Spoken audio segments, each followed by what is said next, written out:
Well, welcome everyone. Welcome to Facebook. We're so excited to have everybody join us today. Um, Thank you again. This is our first ever culinary webinar, so we're super excited to be bringing this to you this morning or this afternoon, I guess now. I'm Kylie Gudenkauf with Kirkwood Corporate Training, and today we have Matt Murphy with the Kirkwood Continuing Education team and Chef Tom joining us to present on pan-seared pork chops. Chef Tom graduated from culinary school in his hometown in the Czech Republic. While still in school, he established a successful full-service catering company, which operated throughout Europe. During his years in the catering industry, Chef Tom focused on providing a fine dining experience utilizing world cuisine. He moved to the United States with his wife in 2014. And in 2015 and 2016, he operated the Czech Deli at the Nubo City Market. The goal of Chef Tom's courses is to make tasty, high-quality meals more accessible to everyone. During today's webinar, we will learn to make a delicious pan-seared pork chop served with creamy mashed potatoes. Chef Tom will demonstrate cooking techniques and simple tricks that you can easily apply when making other meals in your own kitchen. Throughout today's presentation, please feel free to ask any questions by utilizing that chat box or the Q&A feature. And throughout the presentation today, we will be answering those questions. For our Facebook Live viewers, if you could just ask your questions in the comments box, I will do my best to monitor those as well. So thank you so much, Matt and Chef Tom, for joining us. Chef Tom, whenever you are ready to get started. Thank you, Kylie, for a great introduction. My name is Tom Slepicka. I'm originally from Czech Republic, and pretty much Kylie said already everything what was important. Today, I'm very excited about it because I like simple meals, but without sacrificing flavor or eat processed food. And this meal is the perfect example how you can create restaurant quality meal in very little time and with all real ingredients, with no chemicals. So it's kind of click all check boxes which I am focusing on. You guys will be, or probably most likely already are, or very soon will be notified with this recipe. So I didn't provide the recipe ahead, but it's on my blog, cookingwithfamily.com, and Matt or Kylie will send you the link to this recipe if you are interested. However, if you go to the page, you should find it. It's under main courses. So we are gonna prepare this pan-seared pork chop together with the creamy mashed potatoes. And I'm excited about that one as well, because I believe most of you have own good idea how to prepare delicious creamy mashed potatoes and how to make them perfect. But today I will bring you a little trick. It will be utilizing a cream, heavy cream, which we will put so much, I mean, I would say enough that we don't need to use butter. However, you can even combine it with butter if you want to. And like a final trick, we are going to use the kitchen mixer. I am using my KitchenAid mixer when I will kind of process together hot cream with the cooked potatoes, and then I will process it. And what will happen during this step is that it will not just perfectly nicely combine, but it will also, and that's very important, it will also get little volume, same like when you whip your heavy cream. So this is kind of like a very easy trick for those who will try this recipe after our class. You can of course do it even with a hand mixer, and if you don't have it, that would be not, if you don't have either of them, that would, you can still process it with hand, but that way I would recommend less cream. So that's one thing which I want to mention. Just one second. And I am going to start, then we will have a section for a question. So you guys are welcome to submit any question about this recipe, about other recipes, about tools which you see. And also, more importantly, one of the reasons why we're doing this, this session today is that we want to let you know exciting news, because we at this point, Kirkwood and we prepared a special video series which has 5 seasons, over 30 hours of videos, and it's take you through the cooking with family when you cook with your kids or grandkids. It's getting nice outside, so the barbecue season about all kind of barbecue, burgers, steak, and even side. That would be definitely handy. And then there is a whole season about the popular meals, which is what we all love and enjoy in restaurants, but break down to the very simple details so everyone will be able to follow. And then we have a European journey, which includes filet mignon, pasta meal, and you name it. And then since I'm from Czech Republic, there is also whole season dedicated delicious Czech meals. But even if you don't have any relationship to Czech cuisine, you will enjoy it, because it's something which, when people discover, they find this cuisine very likable. This series, it's for half year. You get access when you can play videos. Over time, there's all written documentation for those who prepare it. It includes shopping lists.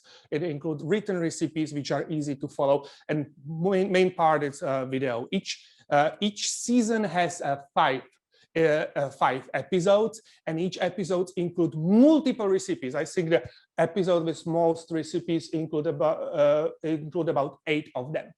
The half-year unlimited access, it's normally $249, but for participants of this series, we prepared the special discount code which Matt or Kylie will send you through the chat, and probably even after the seminar it's over, and that will discount it to $79. So for $79, you can have unlimited access for half year to this series, rewatch videos which you like.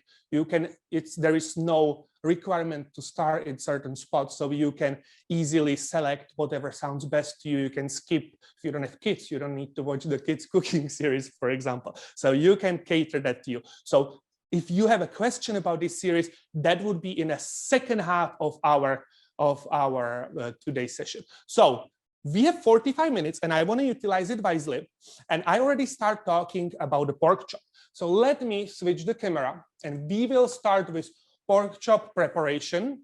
And I have a ceiling camera here. And what I love, that these are the basic pork chop. For those who are from Iowa, you must agree with me that we are a pork country because we have a lot of pork. And super simple. I bought in my supermarket already cut to the steaks. However, if you want to prepare a bigger meal, or if you want to maybe save some money, option is that you buy the whole loin and cut your steaks. I, in that case, would recommend the thickness of the steak. It's up to you.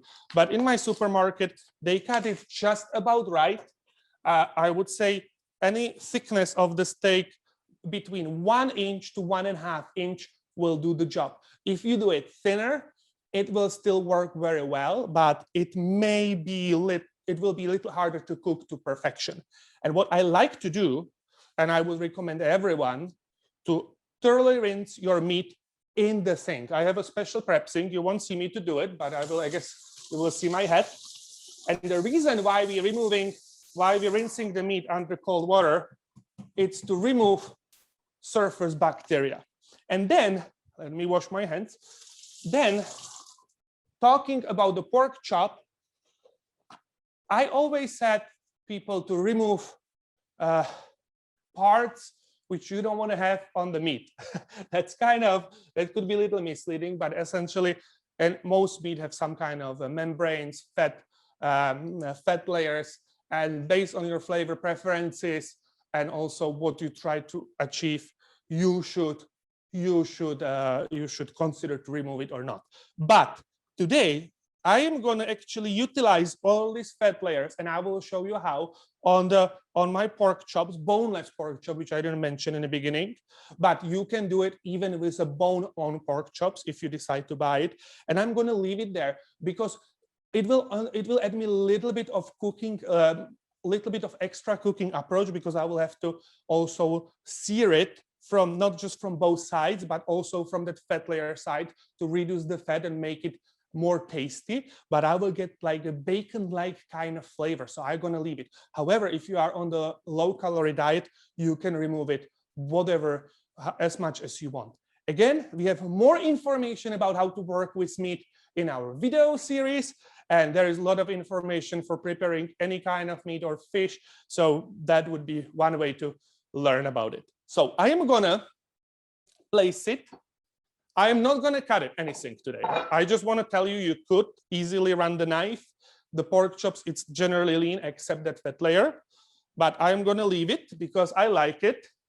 And now, very simple things. People often go to stores and buy a lot of spices, a lot of some kind of seasoning, and try to think barbecue and whatever. And it's often very processed. And I kind of don't like it. I like to use real ingredients, which gives me delicious flavor and which most of us have at home. And before I continue, I will very quickly start. I peeled potatoes, and I will tell you about that a little bit later, but I will start to cook them. So we make sure we start in the time.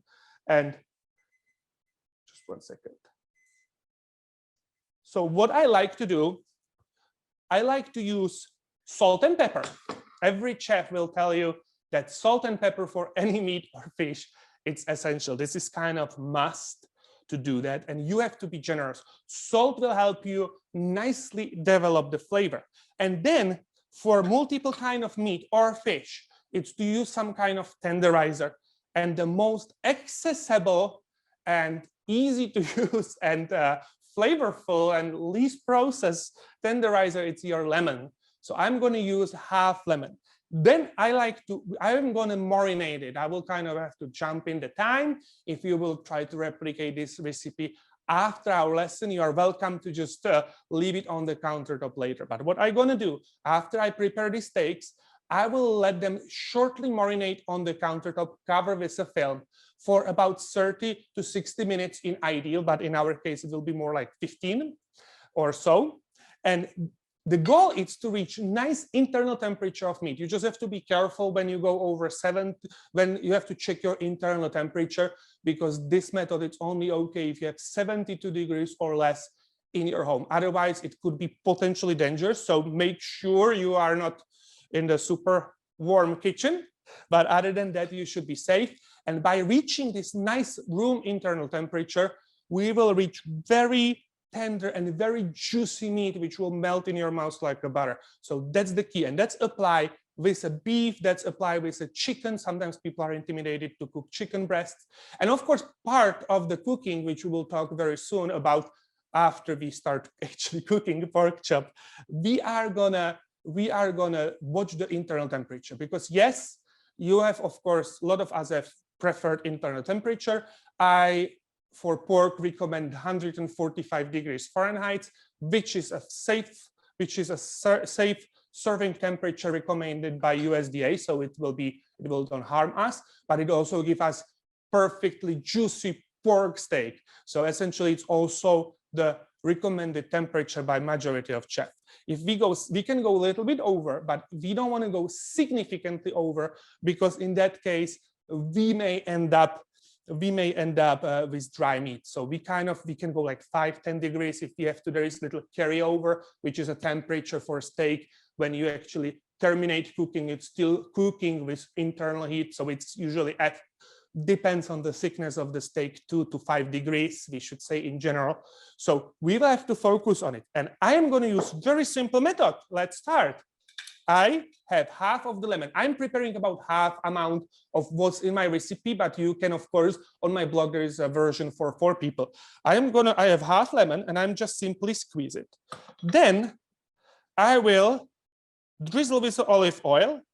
If you don't have extra virgin olive oil, you can use otherwise, but I actually like that all part of this meal will have will nicely combine together, and it will actually benefit significantly, because even if you use lemon, oil, and now garlic, it won't taste like one of these ingredients. It will kind of come to the perfection, and it will be like just when orchestra's playing together and everything makes sense, even if you may not recognize every single instrument. And now I use a microplaner, and I will just microplane garlic. And again, I'm not making garlicky pork chops.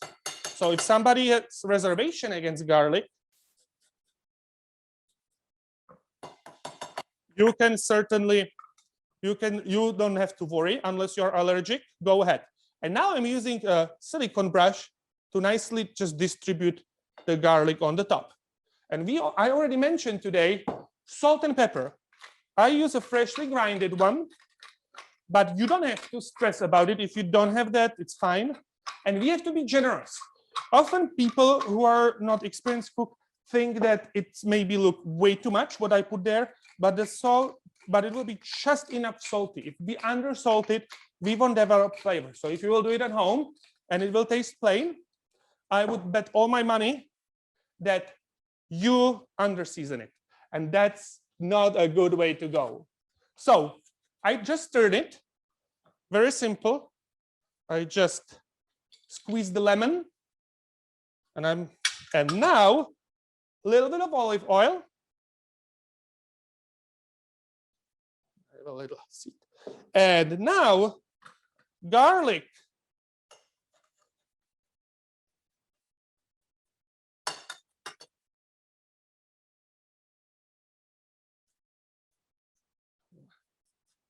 Before we continue, let me check the potatoes. And yep, we're slowly getting there. Now I use my silicone brush. And again, oops, salt and pepper. So I believe most of us on regular basis can find salt and pepper, lemon, and olive oil. And you will get a better marinade result than if you buy any usually expensive and usually very processed seasoning mixture for your steak. It will taste absolutely fabulous. So I just salt it and pepper it. And now you can obviously cover it with other plate. I will just use my food film, food wrap. I call that food film because it's how we call it in my country. But I know you guys call it food wrap. However you cover it, it's fine. If you don't, it will be not end of the world. It won't food poison you. It just may slightly dry on the surface.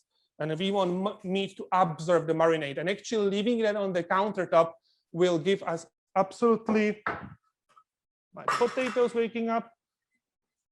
Leaving that on the countertop will give us absolutely perfect marinating result because it's actually gonna integrate to the meat much more. The pores of the meat will open and it will get part of it. Sometimes you can consider marinating that even overnight, but if you do it, what you want to do is to remove it at least 30 to 60 minutes before cooking from the fridge, so the meat gets nice room temperature and became tender. If you don't do it, you will have a nice flavor.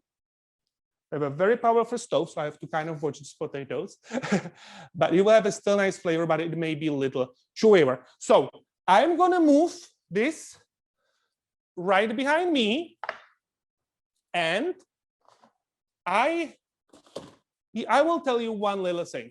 So I peeled my potatoes. How you chop them, it's fine. I always, when I peel my potatoes, I rinse them under cold water before and I rinse them after.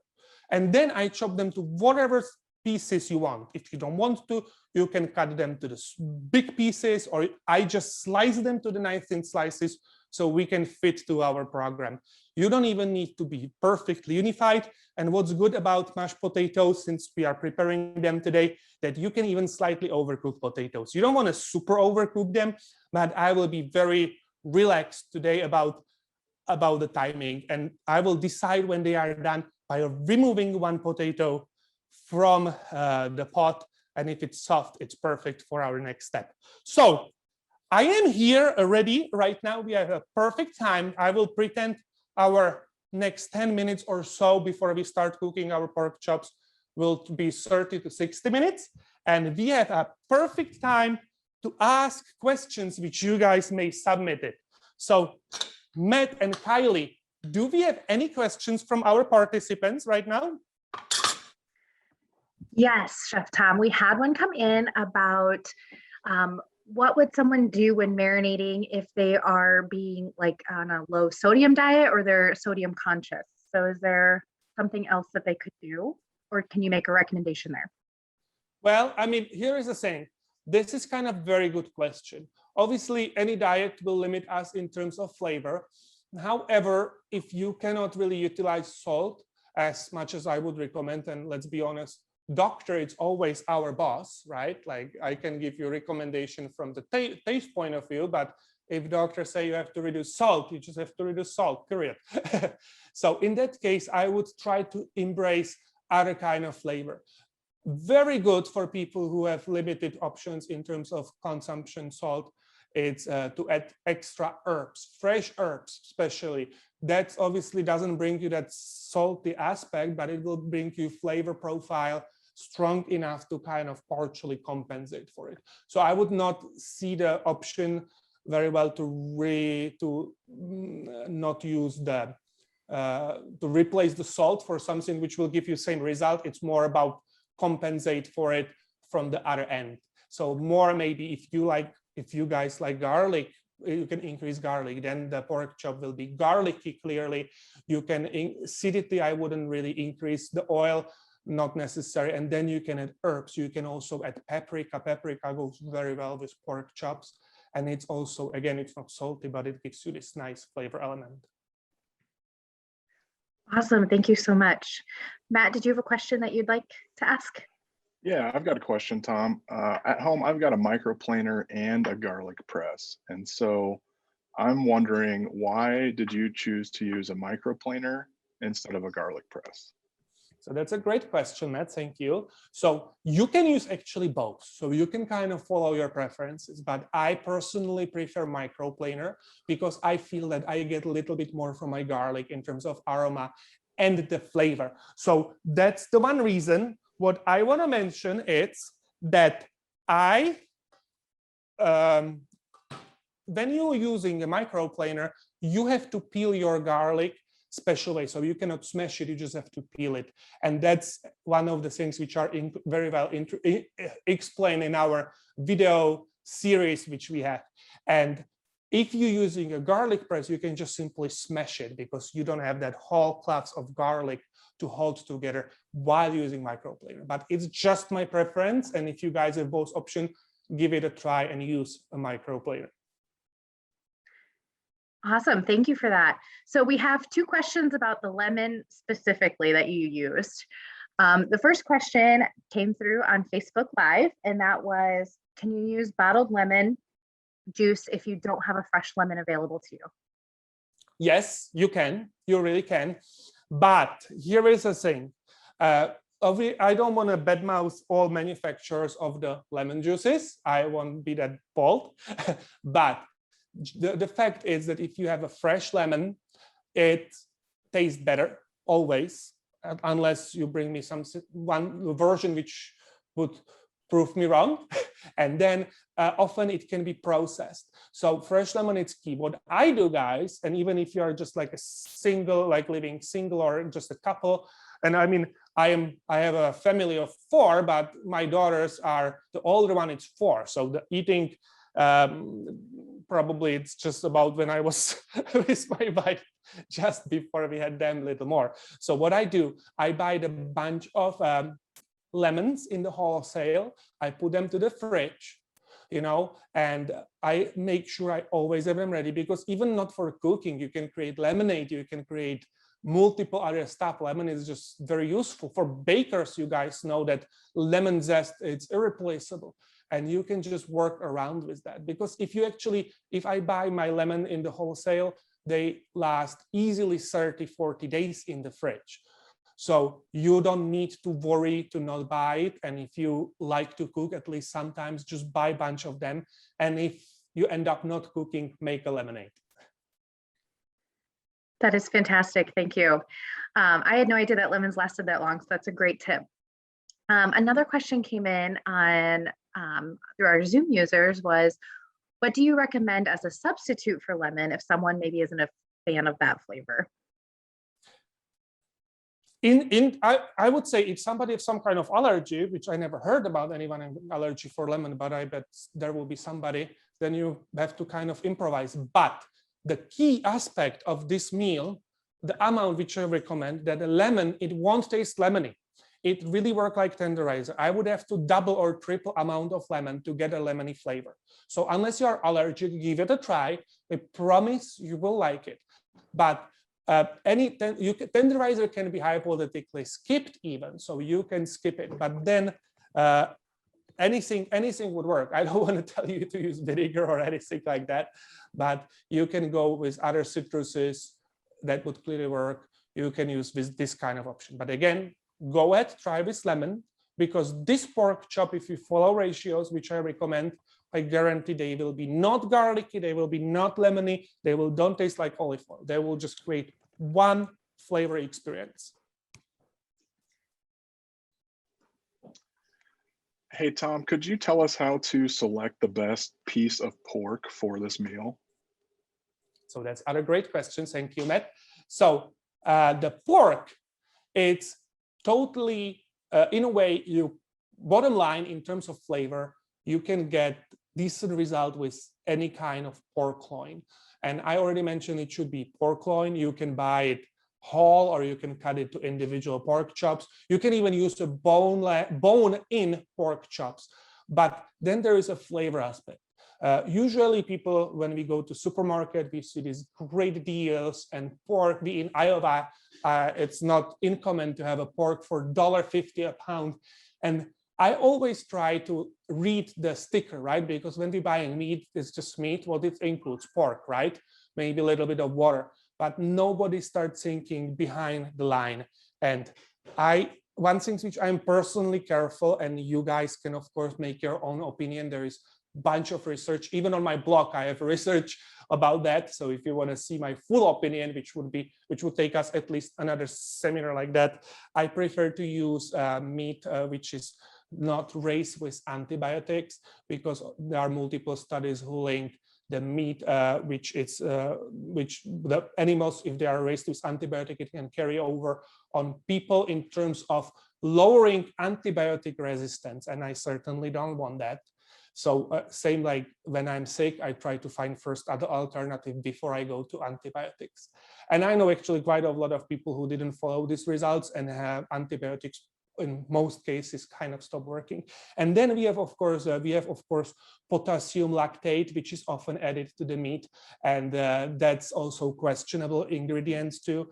And then we have of course the humane aspects of how animals are treated. So I always, for me, it's important to make sure that even if I eat animal who was alive at one point, it had a decent life before. And finally, more importantly, animal who has a better life, stress-free, antibiotic-free, is allowed outside, has a better protein, more nutritious meat, so it's healthier, it's easier to digest, you just get more. So the bottom line, how you decide to choose it, it's up to you. I always try to select one without potassium lactate, without antibiotics. That's the key, because I'm responsible for my daughters and my wife and myself to stay healthy as long as possible. And I always appreciate if it's a humanly treated source. Thanks, Tom. Got another one if we've got time. Do we have time for another one before you get going with? Yeah, we can do one more. We can do one more. Yeah, I will just chip potatoes, but I am listening. All right, perfect. I saw you put some olive oil on the steaks, and curious if you can use those, use the olive oil only as frying oil. So olive oil, it's great for marinating meat, add some kind of thing. But I, in my recipes, ask for frying oil. Some other chefs using vegetable oil, canola oil, and I am more flexible, because when we cooking, only requirement is to make sure that we use high smoked oil, which is oil which can handle at least 350, preferably more degrees Fahrenheit, so it doesn't burn during cooking. Olive oil, extra virgin olive oil, it's usually not suitable, because extra virgin olive oil, it's a cold press oil, and even if you don't see it, it includes these particles of olives which are get to the oil during a cold press regime.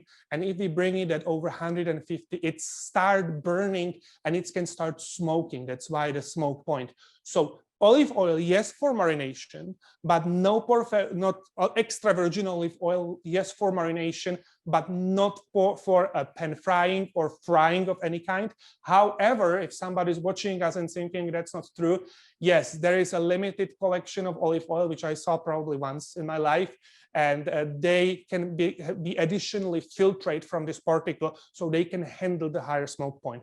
But in general, by frying oil in any of my recipes, it's always oil which can handle it. So from cheaper one, canola oil, sunflower oil, vegetable oil, that's from the cheaper ones.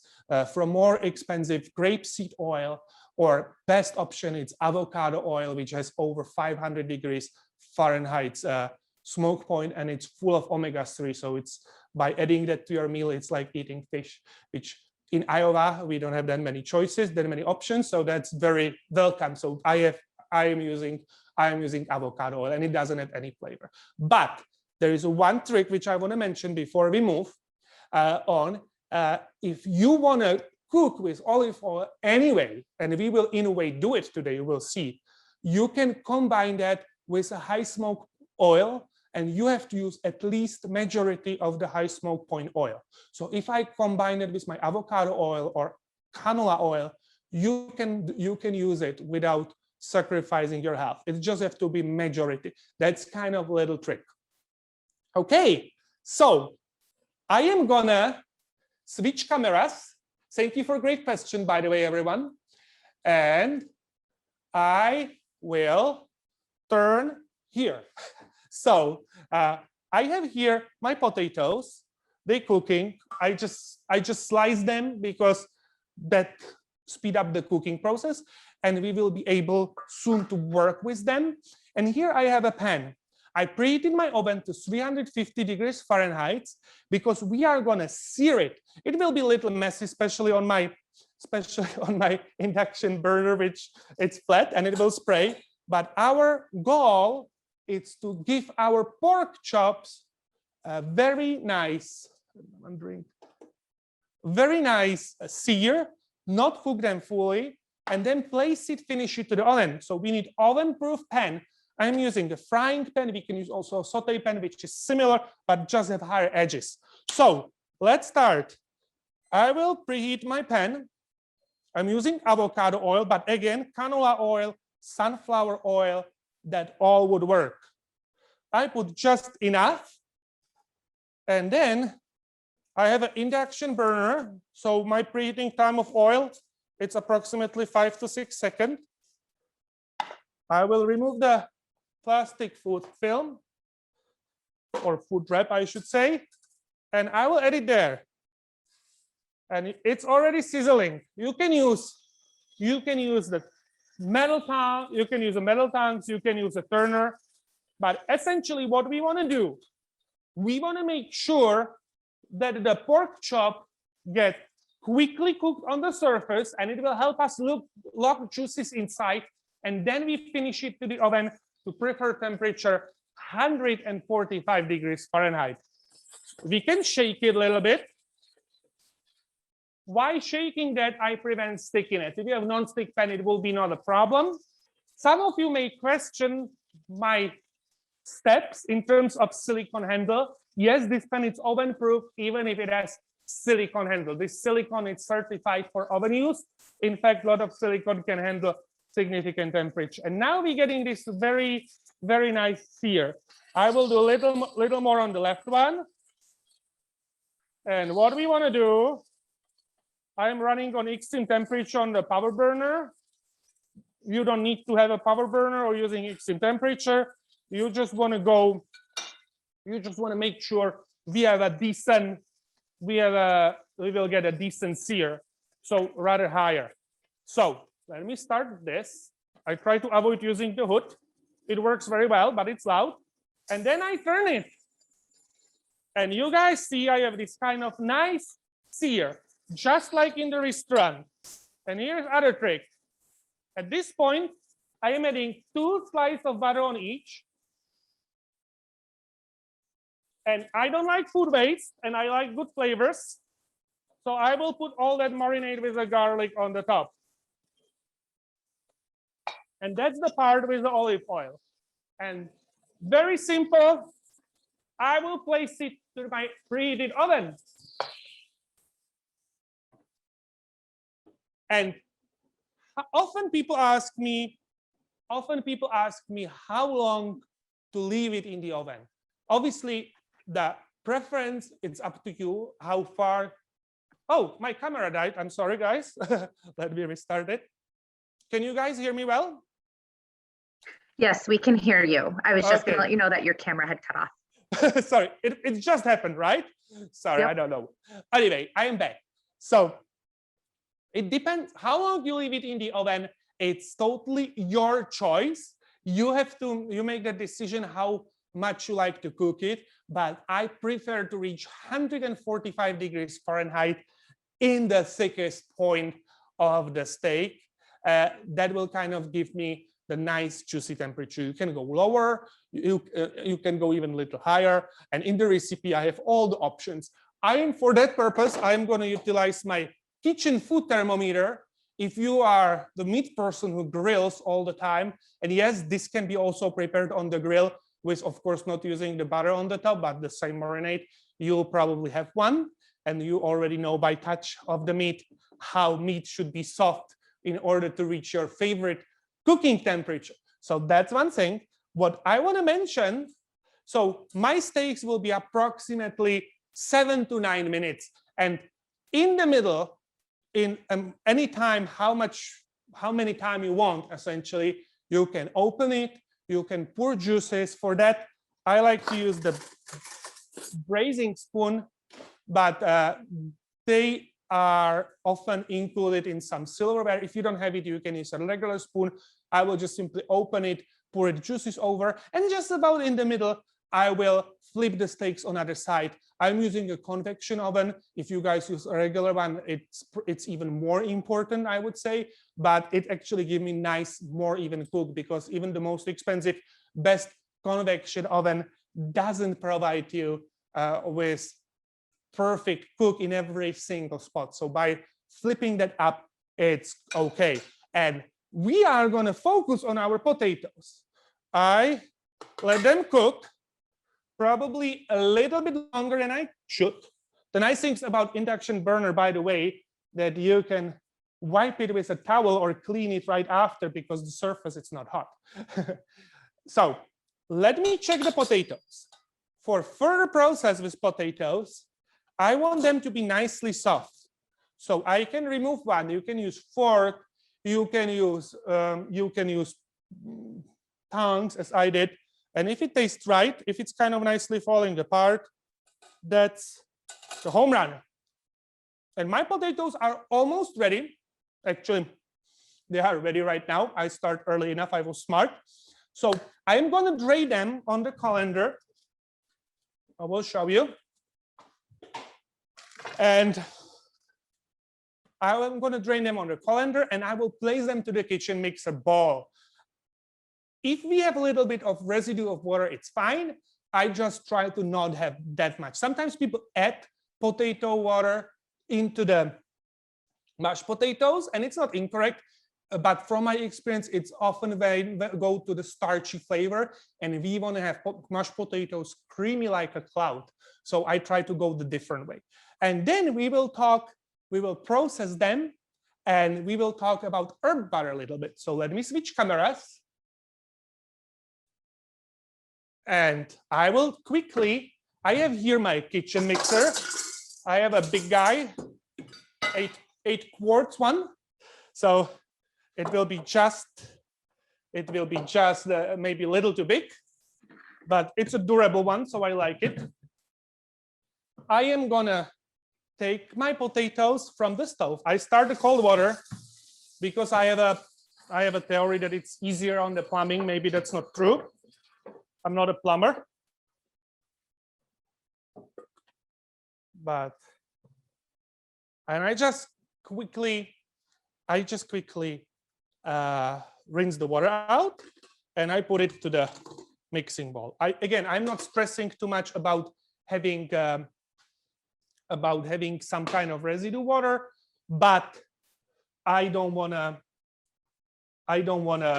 leave it too much. Then I have in my microwave, I have a 1 cup of the cream. You can put cold one there, that wouldn't be wrong. But if you want to serve it with little delay, as we will, not much, but little delay, you want to heat it. I just heat it to the microwave about 1 minute, not super hot. What you can add to this potato, for those who like garlic, you can use a garlic. I'm not going to use it. I'm going to go the simple way. I will just put a little bit of salt. We are preparing 4 portions. A healthy person who's not on low sodium diet should eat about 1 teaspoon of salt a day. That's right amount. So I'm adding about ½ teaspoon, which is good in terms of flavor, and which is also fitting to the point that you would eat 1/4 of that. So you will eat 1/8 of the teaspoon, which is perfect for a healthy person. You can, of course, adjust it to your flavor preferences or your diet. I will just eyeball it. And then I will add pepper, about 1/4 teaspoon.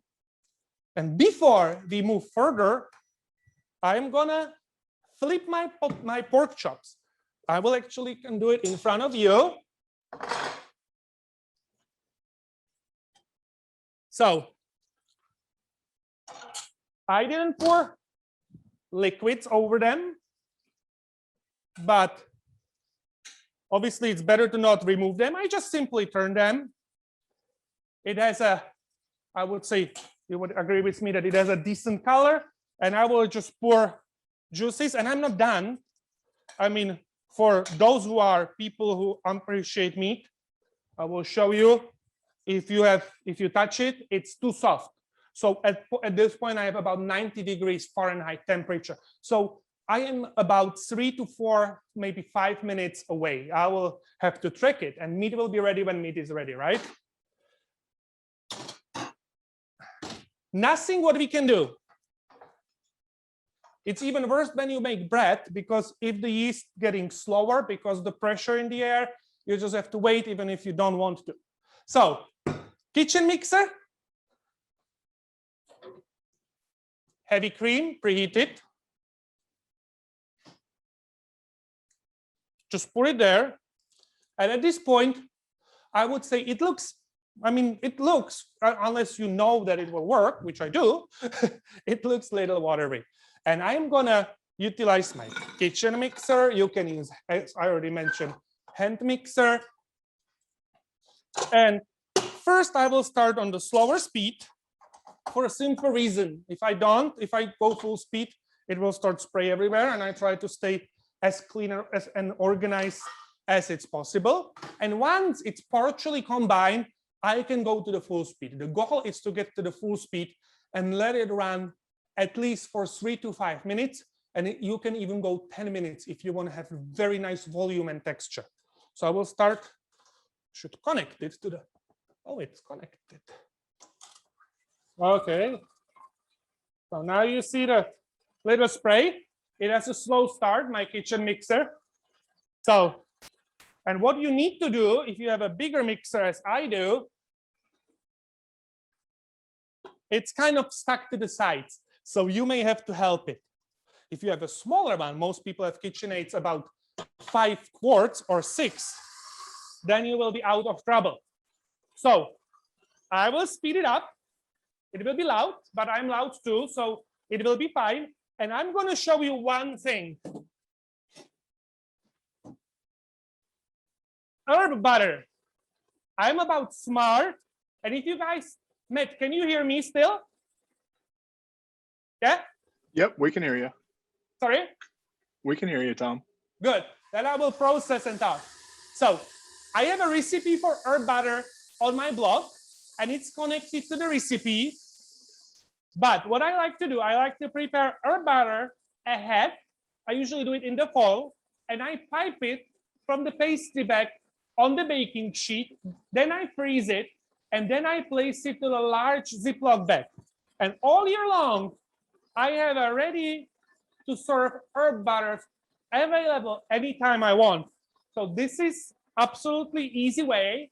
You work one time. If you prepare enough, you don't have to do it all year long. You make it yours and not processed again, and it's totally worth it. So I'm going to use it. You guys are welcome to prepare a recipe, herb butter based on my recipe, or buy it in the store, or maybe you already have one in the freezer. And we are getting there. We will go a few minutes over, but not significantly. Pretty much mashed potatoes can be served. And at this point, they are very nicely processed, but they are getting volume. If I stop it now, it will be perfectly servable. It will be delicious, but I want them to kind of get like a heavy cream. That's the key. That's the key which I'm following. And in the meantime, we are not there yet, but we will be there soon. I have here a cutting board. You can serve these steaks sliced, or you can serve it in a whole piece. Totally your choice. But what you have to do in either option, you have to let steak sit at least for 2 minutes. Doesn't matter how you cook it, especially if you prefer, and that's applied for beef steak or anything or other kind of steaks. The reason for it, it nicely locks juices in. If you cut steak right after you take that from the oven or grill, you notice, and especially with a beef steak, that blood can start coming out. With this, we will be taking care about blood, but we still, so that wouldn't be the issue, but we still want to be very conservative in terms of how we just cut it right away. So if I let it sit couple or up to 5 minutes, it won't get cold, because it will just get the right temperature and it will nicely lock juices. Today I will do just like a couple minutes, because we will go a few minutes over. Okay, so let me check my steak. I believe everyone is wondering where I am. I will leave my potatoes where they are. I will show you soon how they look. But let's check the steak. So I still need about 2 minutes. I would say my steak, this one, it's about 110, which would be, I mean, for some people, okay. And this one, it's probably 105, it's a little taller. So we will, of course, test it with a food thermometer next time when I take it, because it can be obviously somebody thinking, how do I know? So I will try to prove it. And then I am placing back to the oven. I pour the juices. If you guys don't talk as I do, you can do it more time. Just don't do it more than every couple of minutes, because we want to keep the temperature in the oven consistent. And here, since we have 1 or 2 minutes more in the oven, we have nicely creamy potatoes. And I would, in ideal world, I would let it go even 3-4 minutes. I would probably take care about other stuff. But what I'm going to do, and this is optional, I'm going to use a pastry bag. You can just scoop it, put it on the plate. Don't worry, this is not the potatoes which require that. But I will show you a trick. Pastry people like to wrap, or bakers like to wrap it on the hand, fill it, then pull it out. A lot of people tell me that it's too complicated. So I come up with idea to put it on the glass. I'm using a large pitcher, and that way you just roll it over, and you have easier time to fill it. So this is a nice trick. If you are used to it, to do it baker's way, that's fine with me. I do that too in when I'm not showing people alternatives. But this works very, very well. And the pastry bags, you have to, of course, know what you buy, but pastry bags which I'm using can handle up to 200 degrees Fahrenheit, so you don't need to worry about that. It's obviously if somebody asks me which brand, it's not about the brand. If you buy some cheap imported pastry bags from certain countries, I would say from other countries, then you may expose yourself risk. If you have a BPA-free pastry bags made in the United States or by American company, you will be safe. So I just put part. You can put, of course, all potatoes. I will take my plate and I wrap it up. And if I want to, I can keep adding potatoes from this point. And what's nice about that you can create any pattern you like. You can create this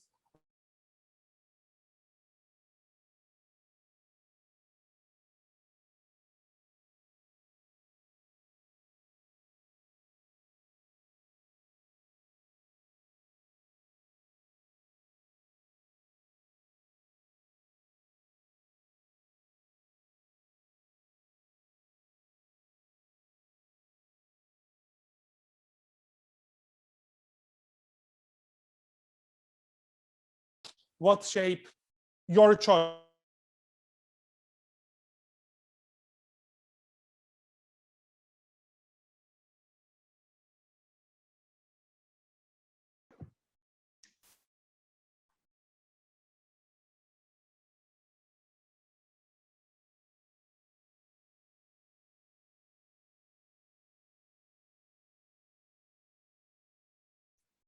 Can you hear me, Kylie?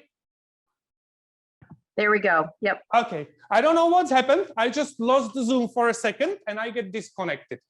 I don't know if it's on my end. Anyway, so, or if you guys maybe switch it. So let me take the pork chops out. And I didn't touch it yet, but I bet they are fine.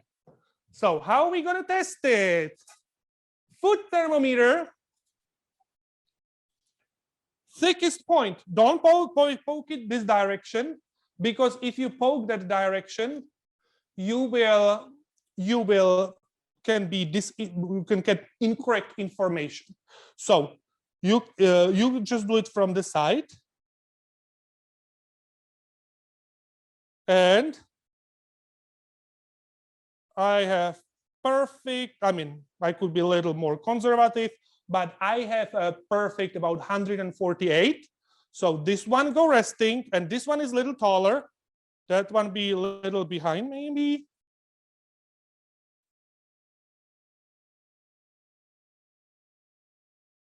Perfect. 145.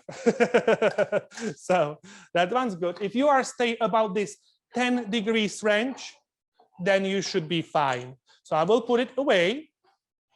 And what I just realized I didn't do, and I like to do usually with a fat layer, and I want to address this rather later than never. When I seared the pork chops, there was the fat layer. Mine was not that big, so I'm fine how I did it. But if there is a more fat layer which you want to keep, you don't want to sear it from just one side and then place it to another, but you want to kind of have this between step with a pork chop pointing kind of down and hold it. That will nicely sear the fat layer. With my pork chop, it was kind of optional, I would say. And what I'm going to do, I will, since we are running out of, we run out of time, right? You can take the pork chop and you can put it all how it is. Nothing wrong, but I have kids and they are picky. So I like to slice it. You can use hand if you have chef's hand. You can use regular cooking fork, add whatever works. And then you place it on the plate. And what we can use, if you want to, you can also pour juices over from the pan if you like to, or you can just simply, depends on your diet. I just place my herb butter, and I didn't defrost it. I actually like that it goes to the hot steak and it holds shape a little longer, but it would be personal preference. But if you use it, and what I will do, I will kind of do it how I like it, since I'm in my home, right? And I will use a little bit of these juices, and I can kind of pour it over the butter. It starts melting. So this is my recipe for easy restaurant quality pork chops. So I hope you guys enjoy it. And if you, Kylie and Matt, still think we have a few minutes, I am here to any questions. Very good. Thank you so much. That was very informative, Chef Tom. That was fantastic. Thank you. For those of you joining us on Facebook Live, I am ending your feed now. So thank you so much for joining us. And I'm sure we'll see you again in the future. Hang on for those that are on Zoom if you still have some time. So thank you, Facebook Live viewers. I am now ending your feed. All right, for any of our Zoom folks, thank you so much. I know we've gone over a couple of minutes. If you have any additional questions for Chef Tom, this is a great time. I did want to just remind everyone that we will be sending out a recording. It just takes us a couple days to go in, and we'll clean up some of the stuff that we had today, but we'll also add closed captioning. So we will be having those recordings available. We missed a short bit, or at least on my side, I just missed you plating the potatoes. So hopefully it wasn't anything too critical, but if anyone did miss some tidbits in there, feel free to let us know and we can work with Chef Tom in making sure we capture that information. Matt, do you have anything else you would like to say at this time? No, I don't think so. There's one thing I wanted Tom to clarify, and when you were searing the pork chops, you had mentioned that we could cook the same recipe outside on a grill. Was the only difference that you wouldn't put the butter on top when you're cooking it, or what other differences would there be in this recipe to be able to make this outside on a grill? That's a great question, Matt. We would actually proceed same with preparing marinating meat, except we would not use the butter, you are correct. And the marinade, we would brush the steak after turn it. So instead of pouring that to the pan, we would brush it over. So that would be pretty much only difference. However, if somebody has no preference and wondering what's the best way, from the grill, it will get this nice light smoky flavor. From the pan, it will be a little juicier, a little more tender. So you kind of can make call based on that. And in fact, what I didn't mention, if those of you who have a rotisserie setup, doesn't matter on the grill or in the oven, this can be also prepared, like you can put individual steak on rotisserie and kind of create a version of Brazilian restaurant, even if it's not a Brazilian recipe, and slice it on the go or even make it all together. And all these options are described in the recipe. So if somebody's thinking, how would I remember this all? You can go and you have all links. I even have a link there how to build the recipe. And if somebody wants to take it one step farther, I will see you guys in the video series, because it's pretty informative and it's a lot of fun, and it's cover, I would say, I try to make it and put all information which I find important. So it will give you good base of information and a lot of fun, hopefully. Very good. Awesome. Well, we didn't get any more questions, so that means you did a fantastic job, right? Everybody's totally on board.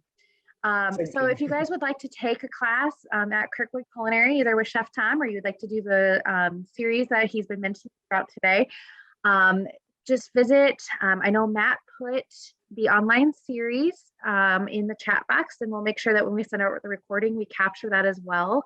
And we'll also make sure you guys get that recipe. Again, it was sent out in the chat box, but we'll make sure when we send out the recording link to all of you that you get that recipe link as well. If you guys have any questions, this is your last chance to type them. Otherwise, I just want to thank everyone again for joining us today. And if you have any questions or you have any interest in doing a culinary class, feel free to reach out to Matt Murphy at Kirkwood, and you can find all of the information on our website, which is kirkwood.edu. All right, well, thanks everyone. It was great spending this afternoon with you. Thank you, Chef Tom. Thank you, Matt. And thank you to all of you joining us this afternoon. Thank you, everyone. Everyone have a great day.